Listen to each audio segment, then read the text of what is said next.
Labdien! Šodien stāstīšu par fiziskās personas maksātnespējas procesu pieteikumu sagatavošanu un iesniegšanu tiesā. Dzīvē var rasties situācijas, kad dažādu iemeslu dēļ pasliktinājas finanšu stāvoklis, un jūs vairs nevarat tikt galā ar savām parādsaistībām. Un, lai atrisinātu šo situāciju, cilvēki bieži vien apdomā iespēju uzsākt fiziskās personas maksātnespējas procesu. Tajā pašā laikā ne visi zina, kas ir jādara, lai uzsāktu maksātnespējas procesu. Kādi ierobežojumi ir šī procesa uzsākšanai? Kādus dokumentus jāpievieno pieteikumu iesniegšanas tiesā? Kā norit pats process? Kam jāpievērš uzmanību, lai nesaskartos ar negodprātīgiem juridisko pakalpojumu sniedzējiem? Un kādas sekas tālākā dzīvē šīs maksātnespējas process rada?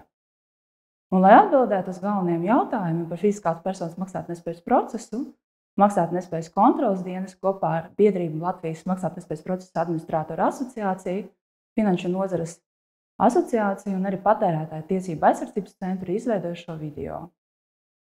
Fiziskās personas maksātnespējas procesam pēc būtības ir divi mērķi. Pirmkārt, no personas mantas pēc iespējas pilnīgāk apmierināt kreditoru prasības, otrkārt, atjaunot personas maksātspēju, un lai persona spētu atkal arī sekmīgi piedalīties ekonomiskā apritē. Fiziskās personas maksātnespējas procesu var uzsākt jebkura pilngadīga persona, kur pēdējo 6 mēnešu laikā ir bijusi Latvijas Republikas nodokļu maksātājs un kurai ir finansiālās grūtības. Un personas kopēja parādsaistību apmērs nevar būt mazāks par 5000 eiro.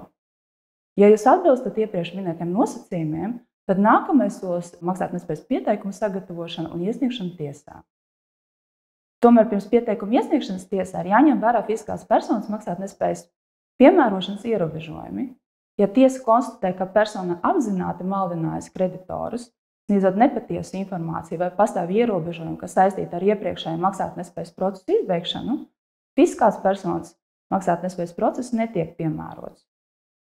Jāņem vērā arī tas, ka ne visas parādsaistības var tikt dzēstas arī pie sekmīgi pabeigta maksātnespējas procesa. Netiek dzēsti uzturlīdzekļu parādi, prasījumi no neatļautās darbības, administratīvie un arī krimināla likuma paredzētie sodi, kā arī kompensācijas par radīto kaitējumu. Svarīgākais, kas jāņem vērā gatavojot pieteikumu tiesai. Pirmkārt, šo pieteikumu jums ir jāsasniedz atbilstoši deklarētai dzīvesvietai, sniedzot to tiesā klātienē vai tiešsaistes sistēmā e-lieta. Otrkārt, maksātnespējas procesa pieteikumu varat iesniegt tikai jūs. Attiecīgi kreditoriem šāda tiesība nav. Pieteikumā būtiski norādīt apstākļus, kādēļ jūs nevarat izpildīt parādsaistības. Kā piemēram, tas var būt veselības problēmas, laulības šķiršana, algas samazinājums vai arī darba tiesisko attiecību uzteikums no darba devēja puses. Jānorāda visas termiņā neizpildītas saistības un to summas, jūsu mantas sastāvs, kā arī jūsu deklarēta dzīvesvieta. Tāpat ir jānorāda, vai jums ir kreditori vai manta citā Eiropas Savienības dalībvalstī. Savukārt, ja jums nav mantas, tas nav ierobežojums maksātnespējas procesa pieteikumu iesniegšanai. Sniedzot tiesā pieteikumu, tam ir jāpievieno dokumenti, kas apliecina valsts nodevas samaksu 70 eiro apmērā, kā arī fiziskās personas maksātnespējas procesa depozīta iemaksu 2 minimālo mēnešu algu apmērā. Piemēram, 2024. gadā tas ir 1400 eiro. Sniedzot tiesā maksātnespējas procesa pieteikumu, sākotnēji tiek ierosināta lieta un pārbaudīti arī formālie kritēriji. Būtiski atzīmēt, ka šajā stadijā netiek vērtēti pieteikumā par maksātnespējas procesa pasludināšanu norādītu ziņu apliecinošie dokumenti. Tas nozīmē, ka procesa ierosināšanas fakts vēl negarantē to, ka fiziskās personas maksātnespējas process tiks pasludināts. Līdz ar to, ja jūs izvēlaties iegādāties juridisko pakalpojumu un uzticēt kādam juridiskam birojam sagatavot nepieciešamo dokumentāciju un arī pieteikumu tiesai, tad jums ir jāpievērš uzmanība, kādu pakalpojumu jūs iegādājaties, jo pakalpojumu sniedzējs nevar garantēt jums maksātnespējas procesa pasludināšanu.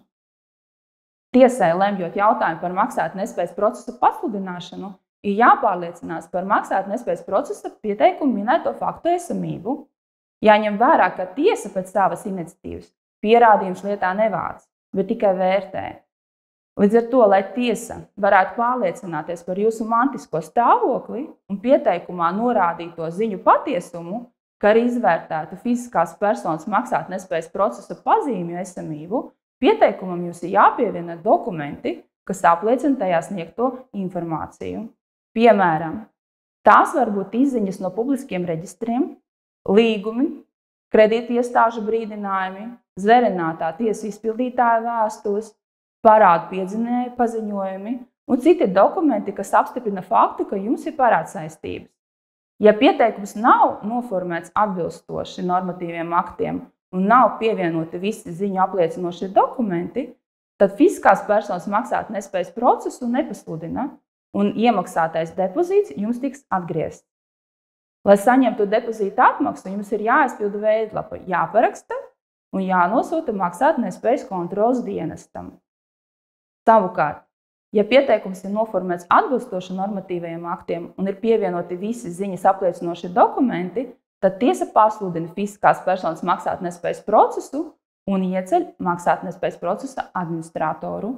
Tātad fiziskās personas maksātnespējas process tiek uzsākts no tās dienas, kad tiesa pasludinājusi maksātnespējas procesu. Par darbībām, kas jums jādara, kad tiek pasludināts fiziskās personas maksātnespējas process un iecelts administrators, stāstīs biedrības Latvijas maksātnespējas procesa administratora asociācija pārstāvis.